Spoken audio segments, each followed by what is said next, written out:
Hi everybody. This is this one has had me upset for years.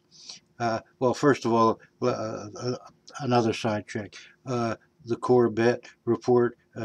Here's people. The two of them talked back and forth. The one run away to Japan and thought that was the solution, and the other guy thinks he has all the solutions. And they finally realized what 3D printing is, and then they're smirking around like it's a big fucking joke. And they're saying, "Oh well, now they might be." They're talking about doing things in biology with 3D printing. Listen, they've already done it, fools. They've made bladders that are already in people. They're working on, and it may take years and years, but I'm saying these guys were smirking about it, making a joke about it. They're working on making kidneys. Now, can you imagine the billions and billions of dollars we'll save if they can ever make this 3D uh, kidney, and they make it with stem cells, and they make it with your own cells, so there's no rejection. That the poor people, the tens of thousands of Americans, let alone around the world, that are on dialysis, that the thousands and thousands of Indians that for money have given up one kidney so some American can go the short route and get to the top of the list. That this is no joke, you damn fool. Wake up. And this is one of the greatest creations in the history of man. That I've been pushing this, well, for 3 or 4 years in my comments, and ever since I started making videos a year and a half ago, all I've been talking about on the sidelines is 3D printing and how it's going to revolutionize both manufacturing and medicine. They're already working on, and they'll probably have out next year. They'll have a three. Sonogram the first responders will be able to use. It is small enough they can carry it in their pocket, and they before they even remove you from the car, they can send a sonogram back to the hospital, and they can tell you whether it's safe to remove you this way or that way, and save thousands of lives. And these fools don't even know it. They just 3D printing, like goddamn, like a stone fell out of the sky and hit them in the fucking head, and they said, I wonder what the hell that was all about. Listen. I'm fed up with fools, and that's why this is what's getting this. This is why I'm starting. But that was a sideline. This is what I'm bitching about. This Fibonacci and the fucking charts. Any fool gets on there and he tells you he'll go and he'll draw lines and he can connect any goddamn dot he wants, and he can make any goddamn dot go sky high or down into oblivion.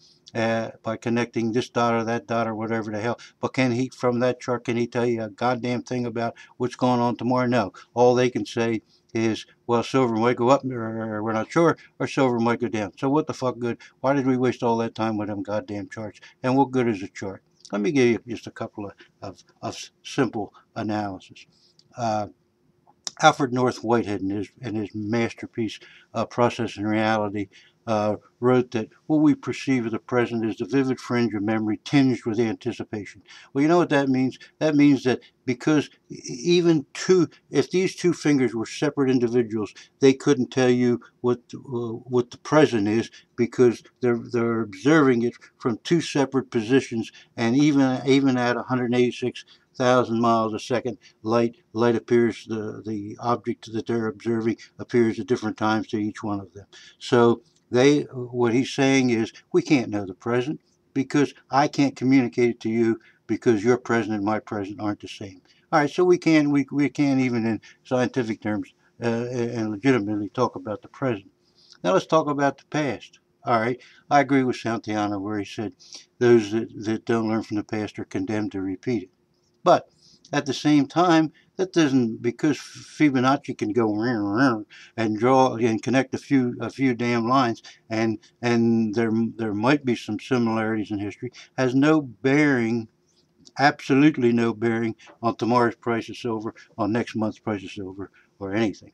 And these people that spend hours and hours and hours and hours on charts and get on there and show you a chart that's going this way or that way, no matter which way that chart went, they would have the same thing to say tomorrow as today, the same thing next month, the same thing next year.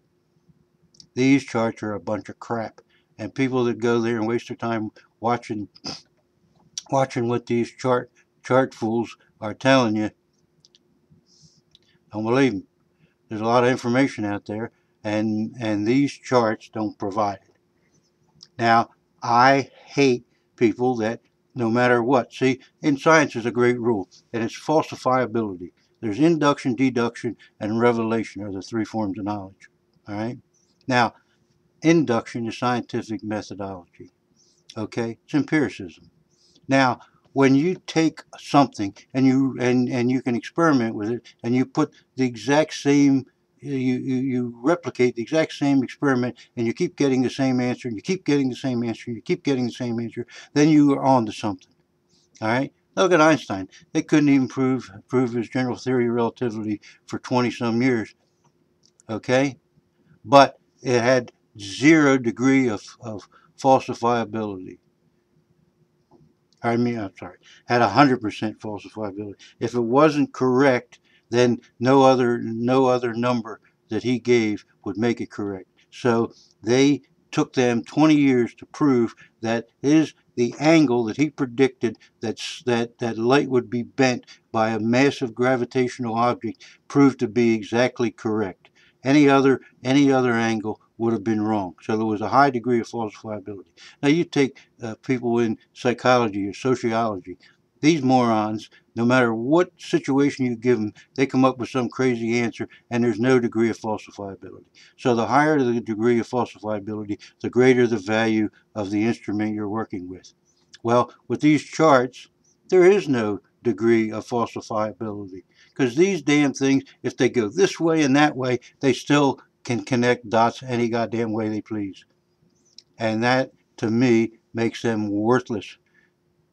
They can show you what happened. There's nothing you can do about what happened. I can't go back and buy 1979 silver. I can't go back and buy 2012 silver.